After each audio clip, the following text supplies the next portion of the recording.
One sentence. One flash of brilliance. And suddenly silence fell across the courtroom. The room that had moments earlier echoed with smug laughter and performative outrage froze in an instant, as though time itself had been knocked off its axis.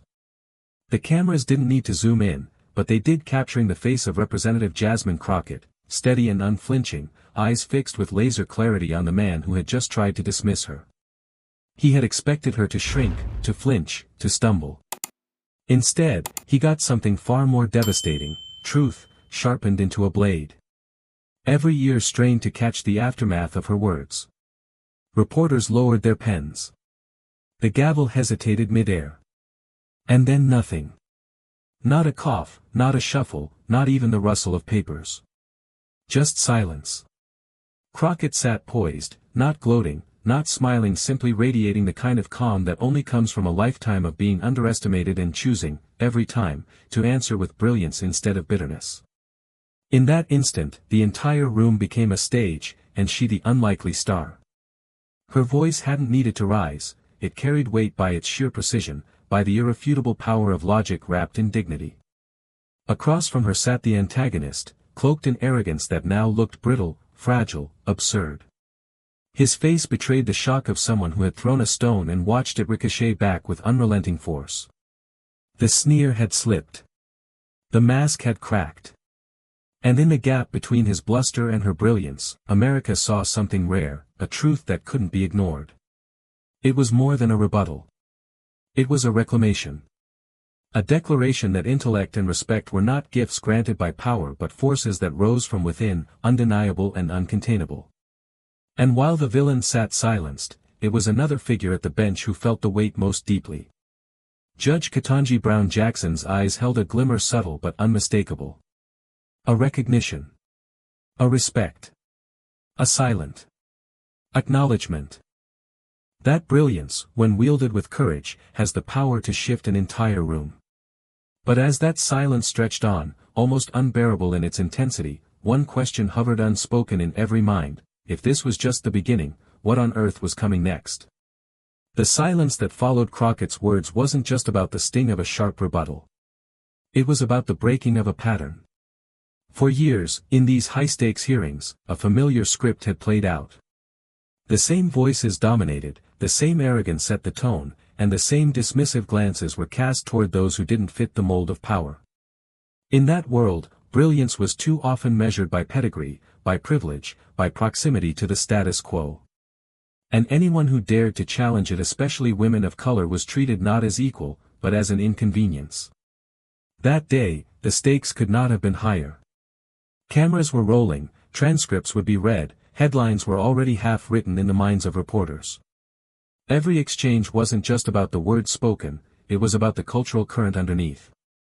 It was about whether an institution built on hierarchy and control could withstand the fire of truth delivered from a voice that had too often been ignored. Jasmine Crockett had been underestimated from the start. Critics wrote her off as too bold, too brash, too unwilling to know her place. They tried to caricature her as emotional rather than substantive, as confrontational rather than precise. It was a tactic as old as politics itself: strip a woman of color of her authority by turning her passion into a punchline. Yet on this day in this room, the caricature collapsed under the weight of her clarity. The imbalance was obvious. On one side, a committee steeped in tradition, dominated by voices convinced they had the final word.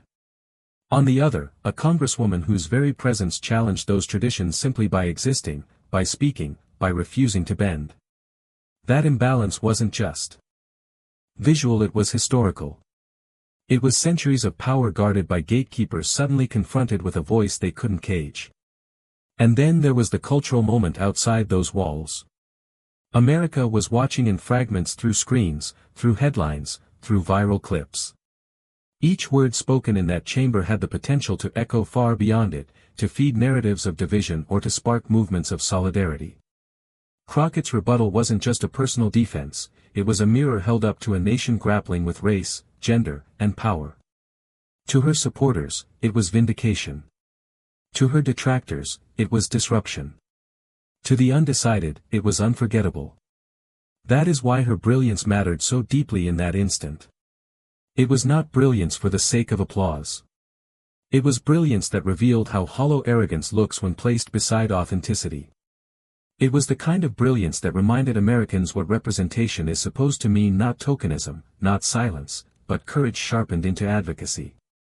And while some in that chamber sat stiff, willing the moment to pass, others knew they were witnessing a shift. A reminder that hearings like these weren't immune to change, that history could bend not only in grand, sweeping decisions but in sharp, unexpected sentences that froze a room. But for all the weight already in the air, the true storm hadn't even arrived. Crockett's opening blow was powerful, yes, but it was only the first strike. The arrogance across from her wasn't done posturing. The attacks would grow sharper, the dismissals bolder, the stakes higher. They thought she had already delivered her best. They thought that silence meant victory was slipping from her grasp.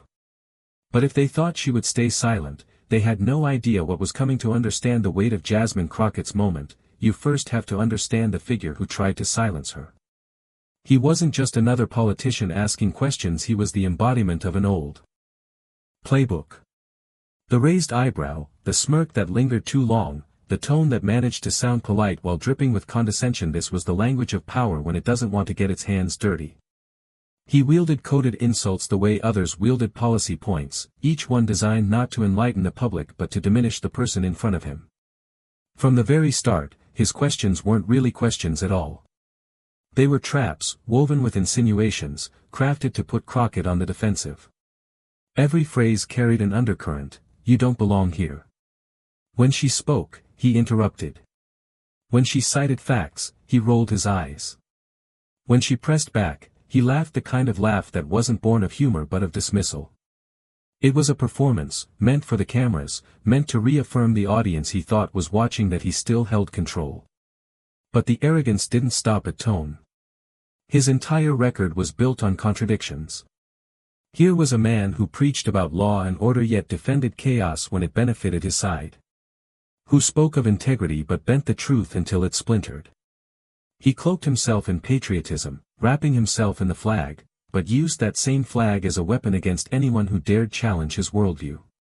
He proclaimed respect for women while consistently interrupting, belittling, and erasing them in the very chambers where their voices mattered most. Every moment of hypocrisy was on display, though he seemed oblivious to it. He railed against identity politics even as his entire posture was built on protecting his own identity, an identity rooted in power, tradition, and exclusion. He accused others of playing the victim even as he painted himself as the perpetual target of some invisible enemy. And when Crockett spoke, his disdain wasn't simply for her words, it was for everything she represented. Youth. Blackness. Womanhood. Unapologetic brilliance. This wasn't just a debate, it was an attempt to erase her brilliance. Before it could even take root. By questioning her legitimacy, by mocking her expertise, by drowning her points in smug interruptions, he hoped to reduce her to a caricature, the angry black woman, the too emotional freshman, the unserious voice. It was a strategy as old as American politics: if you cannot defeat the argument, discredit the person making it. And yet, beneath that arrogance, cracks were already forming. For all his bravado, his attacks betrayed a nervousness. His smirk wavered when Crockett didn't take the bait.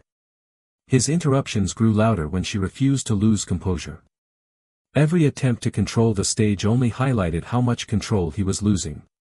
The performance was unraveling in real time, and he didn't even see it. What made the arrogance so insufferable, so dangerous, was how familiar it felt. Millions of viewers recognized it instantly. They had seen it in classrooms where their intelligence was doubted. In boardrooms where their voices were ignored. In everyday encounters where dignity was chipped away by someone who believed their status gave them superiority.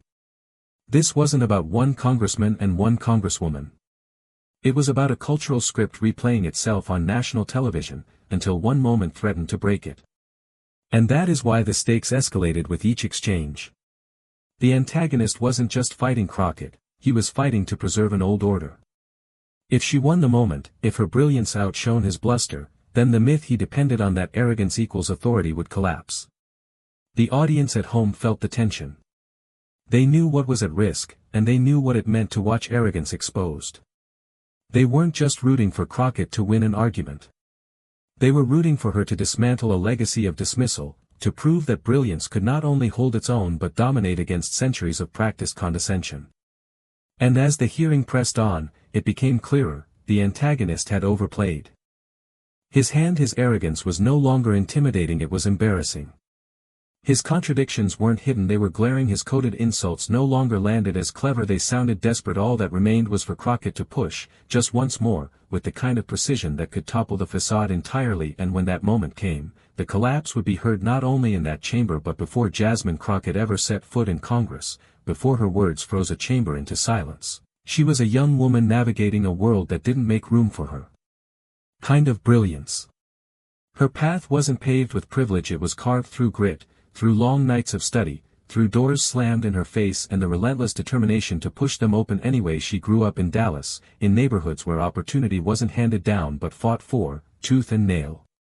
Her family taught her early that dignity wasn't about wealth or status, it was about how you carried yourself when the world tried to tell you that you were less. In classrooms, she noticed the subtle dismissals. Teachers who praised her work but never quite expected her to lead. Classmates who underestimated her sharpness until it cut them in debates.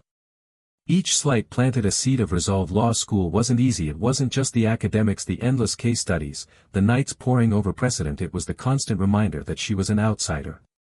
A young black woman surrounded by peers who too often treated her presence as novelty rather than norm. But Crockett wasn't there to be accepted, she was there to master the language of law so that no one could ever twist it against people like her without hearing a fierce rebuttal. She took every challenge and turned it into fuel, sharpening her mind into a tool she would one day wield with devastating precision. When she became a public defender, the stakes of her calling crystallized. These weren't abstract arguments anymore, they were lives. She stood beside men and women who had been written off, discarded, forgotten by a system that was designed to break them. She argued in cramped courtrooms facing judges who barely looked at her clients, prosecutors who treated them as numbers rather than names. And time after time, Crockett reminded them all these lives mattered. Justice was not charity, justice was a right. Her sacrifices in those years were immense. While others pursued lucrative careers, she chose the path of service, late nights, little pay, endless battles against a system tilted against her clients. But in those crucibles, her skills were forged. She learned how to cut through noise, how to distill an argument to its essence, how to pierce through arrogance not with volume but with precision. Every case was a rehearsal for the day she would need to stare down the powerful and not blink. That resilience carried her into politics. When she ran for office, many doubted her chances. She was too outspoken, they said. Too unwilling to soften her edges. But those edges were exactly what her community saw as strength. They elected her because she didn't pretend, because she carried their frustrations and their hopes with raw honesty.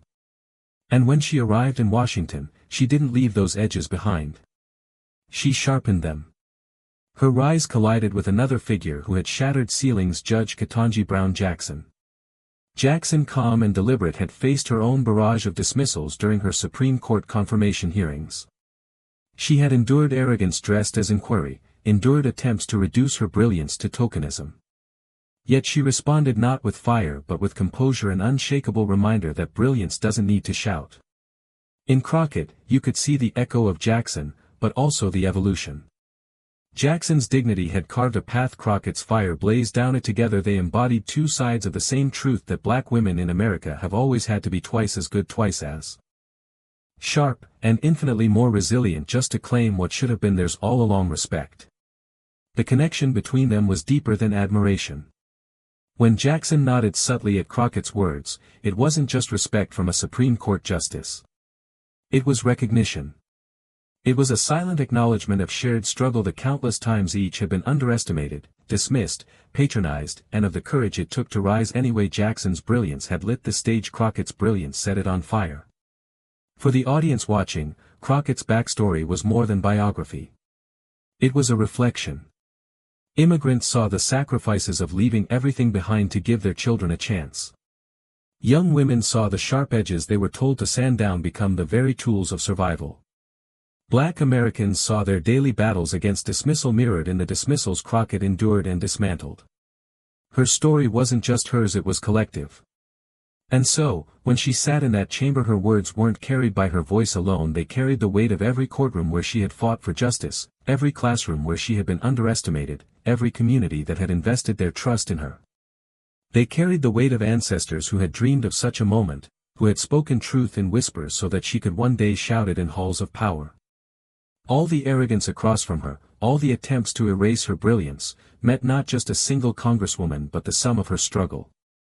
She had been underestimated her entire life, and each time she had turned dismissal into discipline, bias into brilliance. And this was the moment all those years of struggle were preparing her for. The chamber, still humming with the echoes of Crockett's earlier strike, quickly lurched back into motion. The antagonist, rattled but unwilling to cede ground, leaned forward with renewed force. His voice rose, sharpened with indignation dripping with condescension as he fired accusations meant to corner her. Words like reckless, uninformed, and out of touch sliced through the air, each one crafted to chip away at her credibility. But Crockett didn't flinch. She leaned back slightly in her chair, chin lifted just so, her eyes steady and unyielding. She let his words hang in the air, refusing to interrupt, refusing to grant him the satisfaction of a flustered response. Her expression was calculated, the kind of calm that said, "I've heard this before, and it doesn't shake me anymore." The villain, sensing her composure, pressed harder. He gestured theatrically, his hands slicing the air as though volume could compensate for the cracks in his logic. He repeated himself, circled the same tired talking points, layering arrogance on top of arrogance. Each interruption grew sharper, each dismissal more transparent. His smirk, once steady, now flickered with frustration. The audience in the room, staffers, reporters, colleagues, shifted in their seats. They could feel the imbalance tipping. This wasn't a duel of equals anymore. It was arrogance unraveling in real time against a wall of composure. And in that unraveling, Crockett's power only grew. She finally leaned forward, just slightly, her voice low and deliberate as she began to counter. The contrast was cinematic, his bluster versus her precision. Where he scattered words like bullets, she chose hers like arrows, straight, sharp, undeniable. With each measured sentence, she dismantled his accusations, turning them back on him with surgical skill. She didn't need to raise her tone. She didn't need to match his theatrics. She simply let her clarity expose his chaos.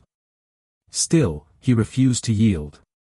His interruptions grew desperate, his dismissals louder.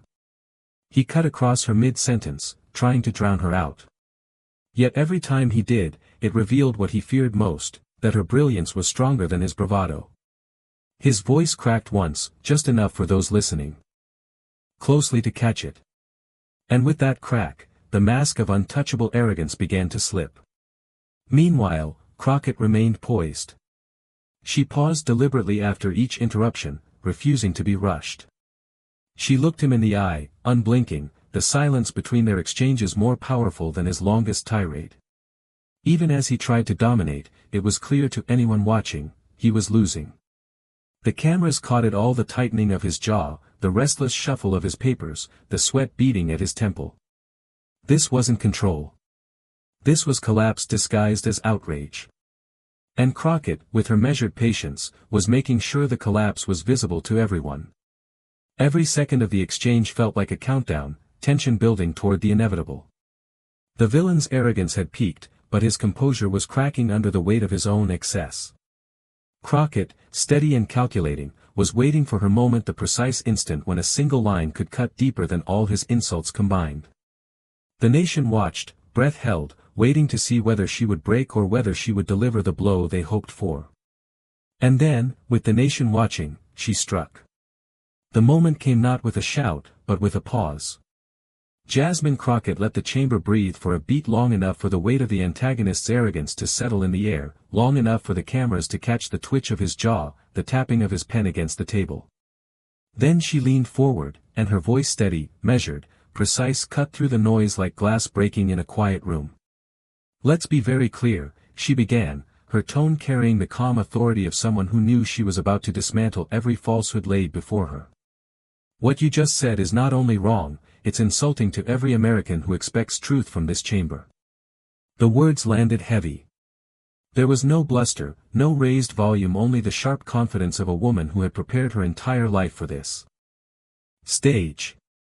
The antagonist shifted in his seat, lips pressed tight. He tried to smirk, but it came out crooked, the mask slipping just enough for the cameras to capture. Crockett didn't let him breathe. She continued, methodically taking each accusation he had lobbed and turning it into evidence of his own weakness. "You accuse me of being uninformed," she said, pausing just long enough to let the words echo, "and yet every fact I have presented comes directly from the record that you yourself voted to establish. Either you didn't read it, or you chose to ignore it. Which is it?" Murmurs rippled across the chamber. Reporters glanced at each other, pens scratching furiously. The antagonist opened his mouth, but Crockett lifted her hand calm, unflinching, and kept going. "You call me reckless," she said, her eyes locked on him, unwavering. "Reckless is ignoring the will of the people you swore to represent. Reckless is bending the law until it breaks just to shield your own allies. Reckless," another pause, deliberate and sharp, "is standing here pretending arrogance is a substitute for truth." The villain's face reddened. His hands fumbled with the papers before him, shuffling, buying time. But there was no time to buy. Crockett wasn't rushing, but she wasn't stopping either. Her cadence was surgical, every phrase cutting deeper, every pause giving the audience just enough space to savor the precision of her strikes. Across the room, Judge Ketanji Brown Jackson sat still, watching intently. At one point, she lowered her gaze, the faintest smile tugging at the corner of her mouth. Then she nodded, subtle, dignified, but undeniable. It wasn't just approval. It was acknowledgement. Recognition. A signal that brilliance was being witnessed, respected, and validated at the highest level of justice. The antagonist caught that nod too. And it rattled him more than Crockett's words. His voice, when he finally tried to interject, cracked, high-pitched, defensive, stripped of the smug authority he had carried minutes before. "Madam Chair, this is out of line," but his voice wavered. He tried to regain composure, his words spilling too quickly, too clumsily, as if speed might erase the weakness in his tone. It didn't. If anything, it amplified it. Crockett didn't raise her voice. She didn't need to. She simply tilted her head, allowed a slight pause, then delivered her counter. "Out of line? No, Congressman. What's out of line is the disrespect you think people like me are expected to endure quietly. What's out of line is your assumption that brilliance needs your permission to exist." The chamber stirred. A collective intake of breath. Even those aligned with the antagonist shifted uncomfortably, sensing that the ground beneath him was collapsing. The cameras zoomed in on his face, eyes blinking rapidly, lips tight, a man unaccustomed to being caught without an escape. Crockett pressed on, now weaving personal history into her argument, grounding her brilliance in lived truth. "I have spent my life in courtrooms where the deck was stacked, where my clients were written off before they spoke a word. And I learned something in those rooms: arrogance has no defense against facts. Bluster has no defense against clarity. And intimidation." She paused, letting her words hang, always crumbles when faced with courage. It wasn't just a rebuttal anymore. It was a declaration. A reframing of the entire dynamic. The antagonist had walked into the chamber believing he was the judge, the arbiter, the final word. Crockett had transformed him into the defendant, exposed, defensive, his contradictions laid bare. The crowd reaction shots told the story, aides scribbling nervously, reporters' eyes wide, even colleagues hiding smiles behind their hands. The imbalance of power had shifted entirely. The antagonist tried once more, leaning forward, his voice louder, desperate. "You're twisting my words." Crockett didn't let him finish. "No," she said firmly. Eyes blazing now with controlled fire. "I'm holding your words up to the light. And they don't survive the glare of truth." A hush fell again. Judge Jackson leaned back in her chair, her nod this time more visible. A moment of history unfolding within four walls, a reminder that brilliance has many forms, and Crockett's was blazing. The antagonist slumped slightly, his earlier theatrics now limp gestures. His papers lay scattered, forgotten. His once confident voice trembled on the edge of collapse. The chamber could feel it, the performance was over, the facade shattered. And then came the line. The one sentence that would not only freeze the room but would echo across headlines, hashtags, and history. Crockett looked straight at him, her tone quiet but laced with finality. "You came here expecting me to shrink. Instead, you just proved why voices like mine are necessary in this chamber and why arrogance like yours never lasts." Silence. It wasn't polite silence. It wasn't procedural silence. It was stunned, heavy, history-making silence. The kind that settles in the bones, the kind that lingers long after the words are spoken. And when she finished, the silence was deafening. The silence inside the chamber didn't stay there. Within minutes, it spilled outward, carried by cameras, microphones, and live streams, racing across the digital bloodstream of America. By the time Crockett leaned back in her chair, calm and composed, the hashtags had already started bubbling up. Hashtag Crockett clapback, hashtag truth in the chamber, hashtag respect her brilliance.